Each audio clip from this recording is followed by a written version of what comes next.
Hi, Cooking Spot YouTube channel එකෙන් ඔන්න මං අද අරන් ආවේ රසම රස ටකොස් රෙසිපි එකක්. අපි එහෙනම් බලමු මේ ටකොස් හදාගන්න මොනවද ඕන වෙන්නේ කියලා.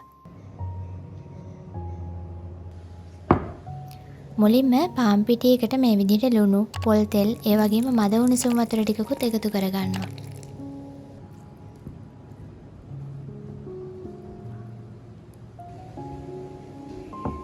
ටිකක් තද ඩෝ එකක් එනකන් මේ විදිහට අනා ගන්නවා.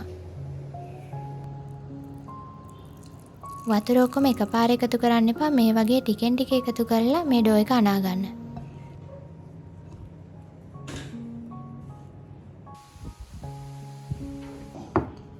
මේ තියන්නේ අපි හදාගත්ත ඩෝ එක.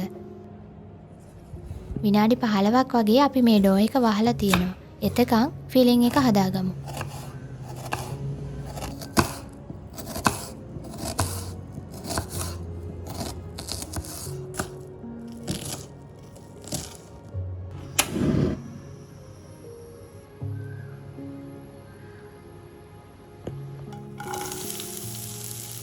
කපාගත්ත ලුණු ටික අපි මේ විදිහට ටිකක් වෙලා බැද ගන්නවා. ඊළඟට ලුණු, කෑලි මිරිස් මේ දෙකත් එකතු කරලා මේ ලුණු ටික හොඳින් කලවම් කර ගන්නවා. ලුණු ටික හොඳින් රන්වන් පාට වුණාට පස්සේ අපි අල්ල ටික මේ විදිහට ටිකක් ලොකු කෑලි හිටින්න පොඩි කර ගන්නවා.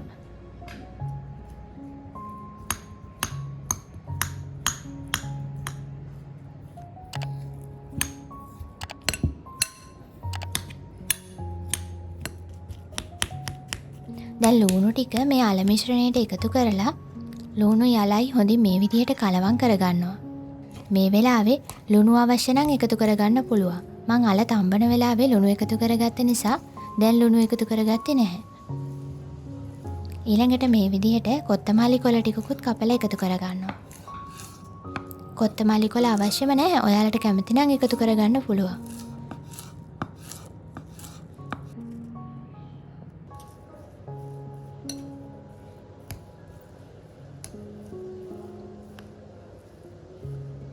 ඊළඟට බෝඩ් එක උඩට පිටි ටිකක් එකතු කරලා අපි හදාගත්ත ඩෝ එක මෙන්න මේ විදිහට තුනී කරගන්නවා.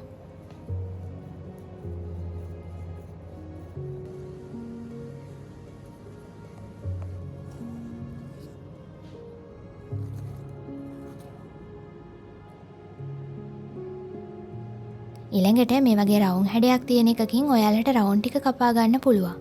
එහෙම නැත්නම් මේ පාන් පිටි එක කොටස් වලට කඩලා රවුම් හදා ගන්නත් පුළුවන්. මේ තියන්නේ මං හදාගත්ත ටකෝ ෂෙල් ටික. දැන් අපි ඒ ටික මේ විදිහට රත් කර ගන්නවා.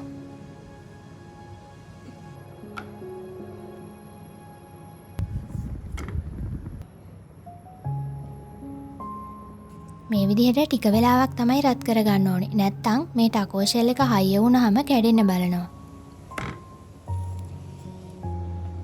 ඊළඟට හදාගත්ත ටකෝ එක උඩට මේ විදිහට තක්කාලි සෝස්, ඒ වගේම චීස් ටිකකුත් එකතු කරලා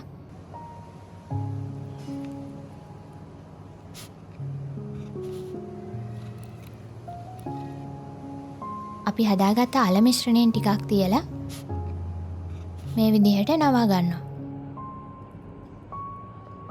මේ අල මිශ්‍රණය තියලා නවා ගත්තාම මේ රොටි එක කැඩෙන්නේ නැහැ. නැත්තම් මේ රොටි එක කැඩෙන්න බලනවා. ඒ නිසා ඔයාලා හදද්දී අල මිශ්‍රණය මැදින් තියලා පස්සේ නවා ගන්න. මේ විදිහට චීස් ටිකක් එකතු කරලා අල මිශ්‍රණයෙන් ටිකක් තියලා නවා ගන්න.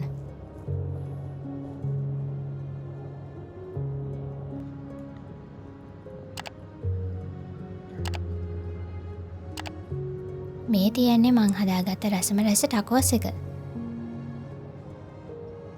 දැන් ඊළඟට මේ ටකෝ එක ටිකක් රත් කරගන්න ඕනේ. මේ විදිහට පෑන් එකට තෙල් ටිකක් එකතු කරලා අපි ටකෝ එක මේ විදිහට තෙල් එකේ චුට්ටක් බැදෙන්න තියෙනවා. එතකොට මේකේ හොඳ ක්‍රිස්පි ගතියක් එනවා. මේ විදිහට දෙපැත්ත රත් කරගන්න.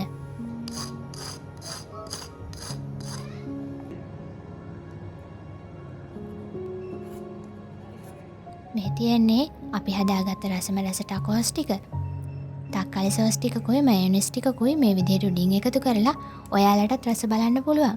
එහෙනම් මේ ටකෝස් රෙසිපි එක ඔයාලත් හදලා ඔයාලගේ අදහස් අපිත් එක්ක බෙදා ගන්න. මේ වගේ තවත් වීඩියෝ එකකින් හම්බ වෙමු. එතකන් අපේ cooking spot YouTube channel එක subscribe කරලා තියාගන්න.